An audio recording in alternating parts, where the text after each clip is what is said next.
Hi guys, welcome back to the channel. Thanks for coming by to see it my way. Let's talk about episode 6 of Kinnporsche, okay? Now, I'm gonna say this right off the bat, and it isn't me in no way comparing the two series. So, all of you fans of Kinnporsche, all of you fans of History Series The Trapped, History Series The Trapped. That makes any sense. History Series The Trapped. History Series The Trapped. I think I meant to say History 3 Trapped. Anyways, the scene with all the bodyguards and the guns, and now they're in the woods, and they like all of a sudden like have this thing for each other, you know. All I'm saying is the gays, bodyguards, guns, and the woods are a thing. That's all I'm saying. That's all I'm saying. That's it. But in this I need to calm down. Oh my god. This is my stress ball. Off track, squirrel brain. This episode, they get lost in the woods. Kinn and Porsche are handcuffed together. Like, bear with me, this is a love story. Kinn and Porsche are handcuffed together, and somehow them not being able to separate from each other. I'm trying to make this romantic. Hold on. Hold please. Okay. I got it. In a world. No, I'm playing. I'm sorry. No, but deadass. In a world where the Mafia and Porsche unites, two hearts intertwine, the handcuffs that hold Kinn and Porsche together represent their hearts being intertwined, but it's confusing because they don't know what their feelings are. And then when Porsche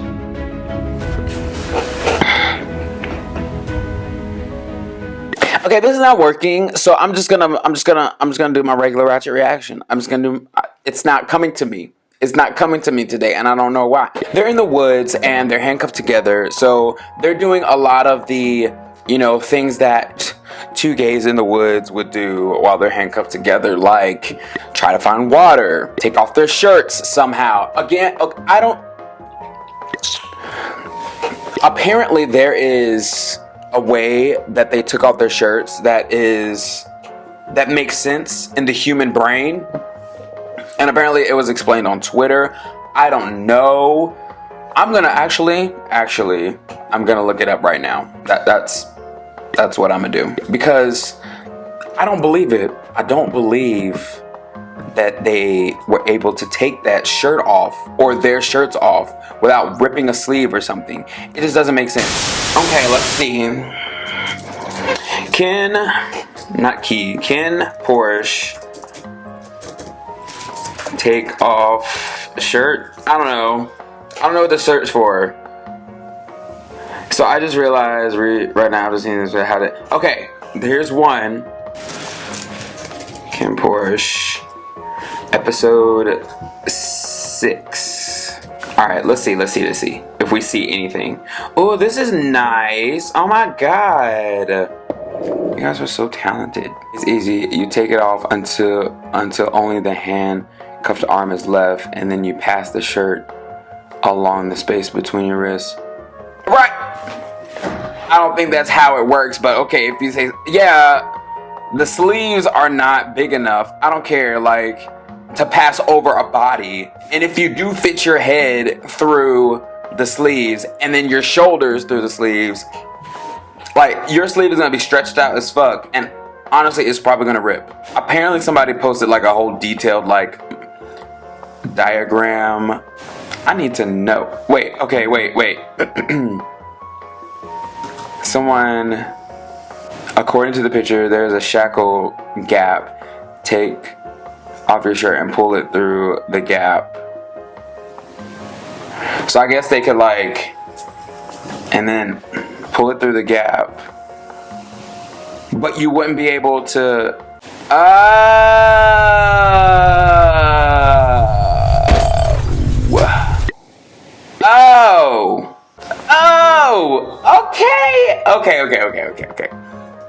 Okay.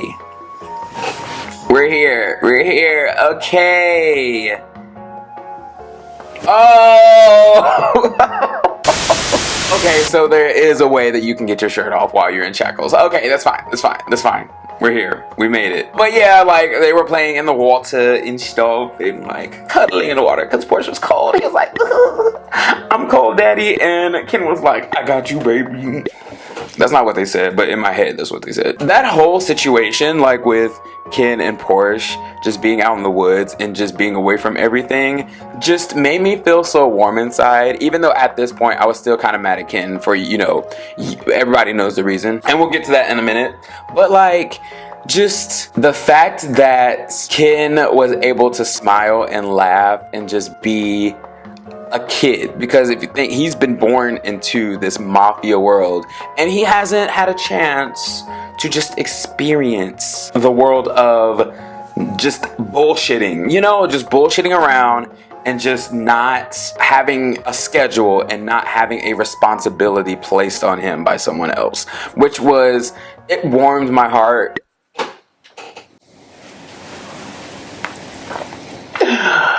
So much. Like, oh my god, this was so cute. He was just smiling and they played rock, paper, scissors and they were rolling around and like, oh my god, like it was so cute. It was so cute. Gays and finding their way out of the woods, it does not work. It does not work. I'm just gonna say, for all of the heterosexuals out there, if the gays ever get lost in the woods, it is all your responsibility to find us. I'm gonna tell you right now, it is your responsibility to find us. We can survive and we can make sure that we are good to go as far as, you know, being in the woods and being able to survive until somebody finds us.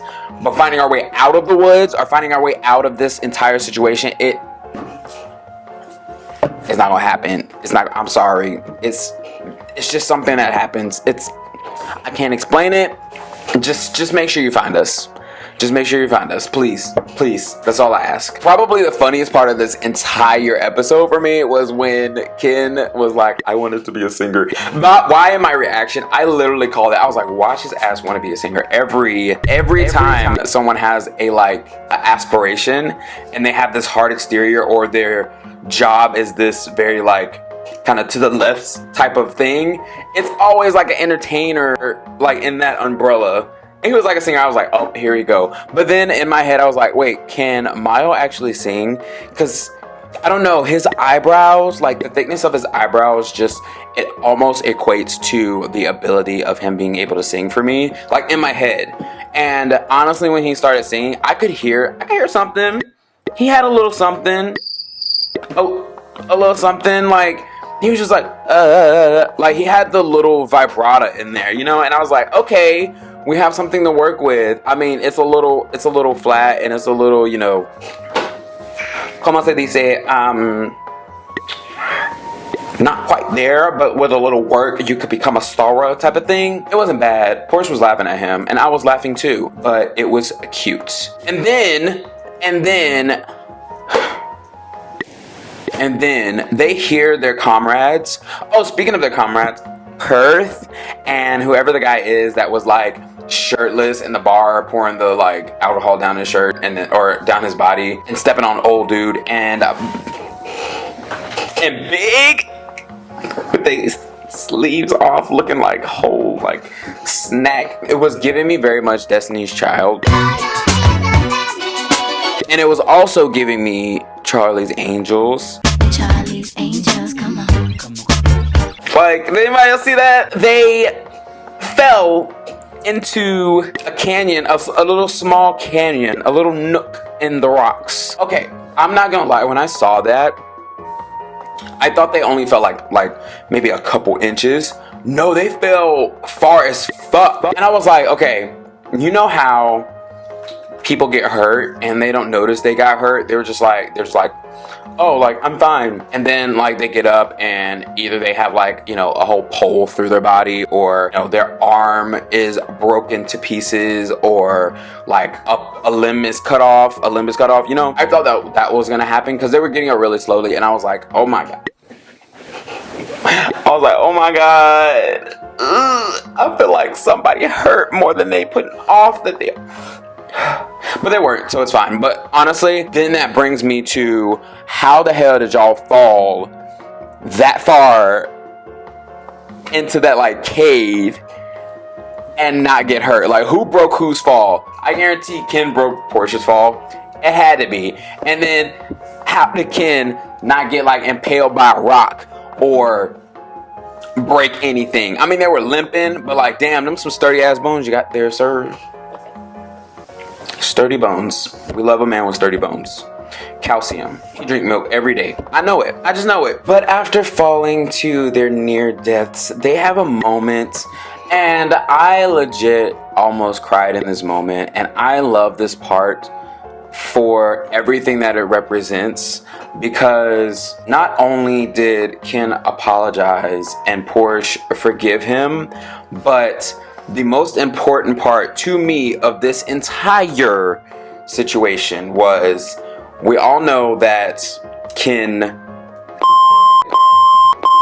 whatever you want to call it, Porsche, right? There was no consent, blah, blah, blah, blah, blah.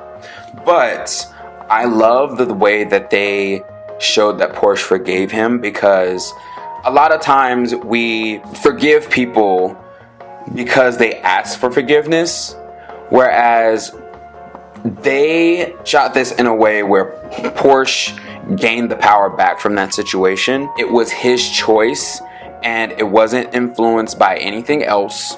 It was just Kinn said sorry, and Porsche was like, I forgave you a long time ago. Which means that Porsche has had time to work through this, and Porsche, even though Porsche puts off this very whimsical and like almost absent-minded kind of personality, he's a very smart person, and he thinks things through. Things that are very, very serious, he thinks those through thoroughly. And I'm pretty sure he thought this over and over and over and over again. And he was just like, you know what? I'm going to forgive Kinn, not because he's my boss, not because I have to work with this man, not because I may or may not have feelings for this guy or any of that, but I'm going to forgive him because I myself want to move on from this situation. I want to move on from this situation. And I think that is a great lesson for anyone watching these series, that when things like this happen, especially that thing, when a character is forgiving someone only because they said sorry, it's most likely just because they still want some piece of that relationship that they had with that person, which a lot of times won't be very healthy, because at that point it becomes Stockholm syndrome. You're just starting to fall in love with your oppressor. So the fact that they made it to where Porsche was like, I forgive you, but I forgave you because I want to move on. It's not because I have this feeling for you, or I have to see your face every day. I did it because for my mental sanity, I forgave you so I can move on. And he still let Kinn feel the consequences. I appreciate Kinn for coming and apologizing on his own accord. It wasn't a thing where he had to, like, Porsche had to be like, oh, you did this to me, like, are you gonna, he came on his own accord and he apologized. So I appreciate the way they constructed the scene. It gave Porsche the power back, and it didn't make it seem like a person who SAs you or SHs you or R-words you have to fall in love with, or you get this Stockholm syndrome. It happens, but it's a very toxic way to represent that type of thing in media, especially with media that represents LGBTQIA plus relationships, because a lot of times the majority thinks that of us anyway, that we just do that shit, and that's not the case. But I think the way they represented it here was, this can happen to anybody, and they can come to terms with each other without it being like forced. I appreciate that. Be on cloud, thank you so much. But back to the ratchosity. They made up and everything, and then like Porsche was about to cut off his arm or his wrist or his hand. How can you cut off just a wrist? That'd be weird. Like, just a section, but he was gonna cut off his hand. And they like played rock, paper, scissors, and then they both got rock, and then he was like, I'll cut off my hand for you. I'll do it for you. Okay. And then he said, make it quick, right? Which, I mean, obviously, like, make it quick. Like, I don't want to have to sit there while you saw at my hand. But did y'all think that little ass pocket knife was gonna be a clean sweep? That shit, you have to have enough force to go through the bone. I'm sorry, but that's not gonna happen with that little pocket knife, boo-boo. It's not. What was gonna happen was you're gonna strike and it was gonna get caught in the bone, and then Porsche gonna be sitting there like, your ass didn't make it all the way through in one shot, so I gotta feel that strike again. Kill me fucking now. Luckily, Kinn's ass knew that he could use the pocket knife to like unlock the cuffs, which is funny because if you think about it, Porsche just had every single tool they needed to survive, but he just been letting Kinn kind of suffer on his own, which is hilarious to me, and it's deserved. They unlock the cuffs, they get out, and then Kinn's like, go. It was very much like a High School Musical moment, except Troy was telling Gabriella, aka Porsche, to just go, instead of Gabriella being like, I have to go, I gotta go my own way. He was like, go be with your brother, I'll tell them you died in the forest. It's okay, go be with your brother. Go live your life. Do what you want. Be who you want to be. Don't let me hold you back. And Porsche was like, and he was like, and then he left. And then he stopped. And he turned around. He's like, fuck, I love this man. And he said,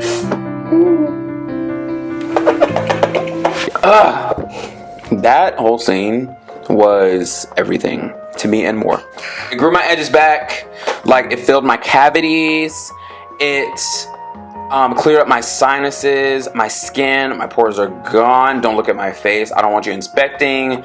Like, it lined my eyebrows, it put deodorant on me. It was, oh my god, it was amazing. But then someone, I don't know who, or not someone, like the people that were trying to kidnap them in the first place, like found them and tried to like beat their ass, and then fucking, was it Kinn or Porsche that like fucking threw that knife? Oh, he wanted to open the bar. He was like, go open the bar, oh, and be happy. Stop, I'm watching the scene over again now, I'm sorry.